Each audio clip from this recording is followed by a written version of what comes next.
Innovation, research, startup, इनको महत्व देते हुए हिंदुस्तान की इकोनॉमी की ग्रोथ रेट कैसे बढ़े, एक्सपोर्ट कैसे बढ़े और इंपोर्ट कम होते हुए भी एग्रीकल्चर, रूरल, ट्राइबल सेक्टर में प्रगति और विकास कैसे हो, और समाज में विशेष रूप से जो शोषित है, पीड़ित है, दलित है, जो एस्पिरेंट डिस्ट्रिक्ट्स हैं, ट्राइबल्स हैं, शेड्यूल कास्ट है, गांव गरीब मजदूर किसान हैं, इनकी ग्रोथ कैसे बढ़े, इनका पर कैपिटा इनकम कैसे बढ़े और व्यवस्था में ये सबके बराबर कैसे आ सके, इसको सोचकर नीतियां बनाई गई है।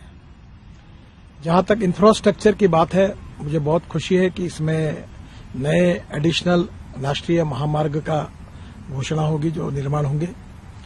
भारतमाला और सागरमाला 2 प्रोजेक्ट में मुझे काम करने का अवसर मिला और अब पर्वतमाला, ये जो नया प्रोजेक्ट आया है जिसमें रोपवे, केबल कार, पेनिकुलर रेलवे जो हमारे विभाग में है, जिसमें भी हमने हिमाचल प्रदेश के 16 प्रोजेक्ट्स हमारे विचाराधीन है।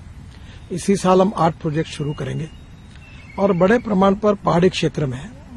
इसके कारण ट्रांसपोर्ट की सुविधा होगी और ये ट्रांसपोर्ट पोल्यूशन फ्री होगा और विशेष रूप से पहाड़ी क्षेत्र में हाइड्रो पावर होती है, कम रेट में इलेक्ट्रिक पावर पर यह जाएगा और इसका बहुत बड़ा फायदा होगा।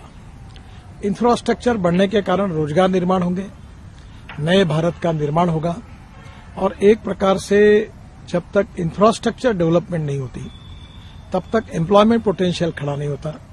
इसी बात को ध्यान में लेकर इसको सर्वोच्च प्राथमिकता वित्त मंत्री जी ने दी है। मैं उनके प्रति आभार व्यक्त करता हूं और आने वाला ये बजट विशेष रूप से ग्रीन इन्वायरमेंट की तरफ हमें लेके जाएगा, जो हमारी ethics, economy, ecology and environment 3 important pillar है। इकोनॉमी के बारे में इकोनॉमी की ग्रोथ भी होगी और जल प्रदूषण और वायु प्रदूषण में कमी होगी। दूसरी ओर वेस्ट टू वेल्थ वाली आइडिया जो है, जो पराली जलाते थे वो पैलेट बनाएंगे और पावर में उसका यूज होगा पैलेट का।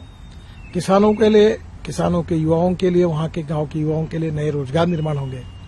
तो एक नए भारत का निर्माण करने का जो एक प्रधानमंत्री की सोच है, उसका दिशादर्शन इस बजट में हुआ है और ये मुझे विश्वास है कि ग्रामीण भारत को, कृषि भारत को, 115 एस्पिरेंट डिस्ट्रिक्ट को और ट्राइबल ऐसे क्षेत्र में विशेष रूप से प्रगति की गति और बढ़ाएगा और हिंदुस्तान को आत्मनिर्भरता की तरफ लेके जाएगा। और इतना अच्छा बजट वित्त मंत्री ने दिया है, मैं उनका बहुत बहुत अभिनंदन करता हूं, उनको धन्यवाद देता हूं।